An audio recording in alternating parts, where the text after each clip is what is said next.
What are human rights?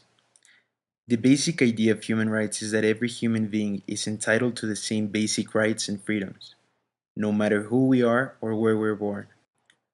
For a better understanding of human rights, we must know that they are fundamental, meaning that every society must have them. They are inalienable.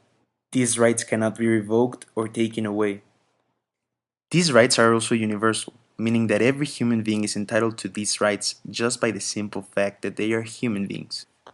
If we look at the history of human rights, we will see that a lot of societies have fought for these rights. But the idea became stronger after the Second World War. The Second World War had left millions of deaths caused by discrimination. The world had noticed that these atrocities should not be permitted and that they must be stopped. The United Nations was created, and in 1948, the Declaration of Human Rights was made. This declaration seeks to eliminate all hate crimes and discrimination. The Declaration protects all human beings and states that everyone is born free and equal in rights and dignity.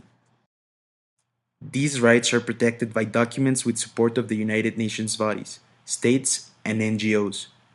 Unfortunately, states are also the greatest human rights abusers, even though their sole purpose must be to protect this right. There's three generations of human rights. The first generation are the civil and political rights. These are linked to civil liberties.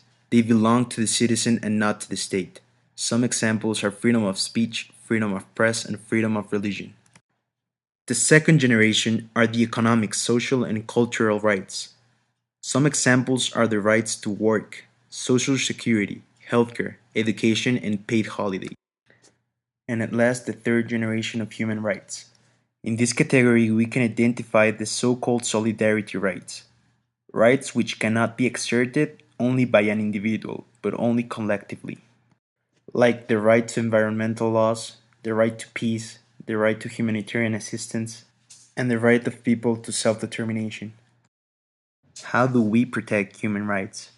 Human rights are protected by humanitarian intervention. This humanitarian intervention flourished in the 1990s. It's a post-Cold War period creation.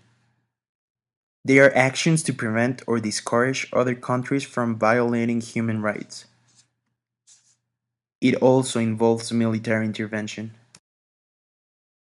There are four factors that force a nation to intervene with humanitarian intervention in another country, such as national interest, public pressure, and wanting a new world order.